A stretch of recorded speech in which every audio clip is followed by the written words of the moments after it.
आज हामी यहाँ के अरे कहाँ छौँ? कहाँ छ यहाँ रुद्र अङ्कलको छोरीको भात खुवाई हाम्री बहिनी कान्छी बहिनी सबैभन्दा को भात खुवाइमा छौँ। यहाँ अमृत भाइ छ, यहाँ केटाकेटीहरू छन्, उहाँ स्टिकर टाल्दै खानु उहाँ।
यता अघि राखिदिने पैसा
रेडियो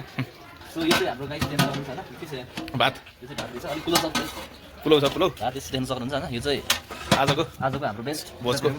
यसमा राजमा हो यसमा के छ राजमा राजमा ए तु झर्ला सो यो चाहिँ राजमा गाइस हैन यसलाई हल्का यसो दिनु पर्यो अल्लाह राजमा चाहिँ बवाल हुन्छ यहाँ चाहिँ हाम्रो पुरा त्यो खतरा मिठो हुन्छ नि गयो मलाई यस्तो एकदम दिलाई कम बनाइदियो अब यहाँ हल्का मासु पनि त मासु पनि हेर्नुपर्छ है मासु चाहिँ यो चाहिँ साथीहरू फेरि हेर्न सक्नुहुन्छ अलिक क्लोज अप हान्नु पर्यो नि मासुको अनि त यही हो आजको मेन आजको मेन भन्नु चाहिँ मासु गाइस हैन सलाद यो सलाद भयो त्यहाँ खाँदैन होला त्यहाँ तरकारी छ यो चाहिँ तरकारी के तरकारी दियो काउली साउली होला कि यसमा पनिर छ पुरा डाल्नु त्यो अचार रहेछ अचार टेस्ट हान्यो नानीहरूले त्यहाँ अनि त्यसरी यो चाहिँ के हो त्यो अलिकति पनिर यो हान्न सकिन्छ यो चाहिँ पनिर हो पनिर टेस्ट हान्यो अनि नानीहरूले अनि अनि पछि यो भनेको हाम्रो फ्रुमा हाम्रो ट्याक्स अलिक देखाउन राम्रोसँग अनि यो फेरि हाम्रो टर्को गाइस यति भएपछि एकला सुन न एकला लाने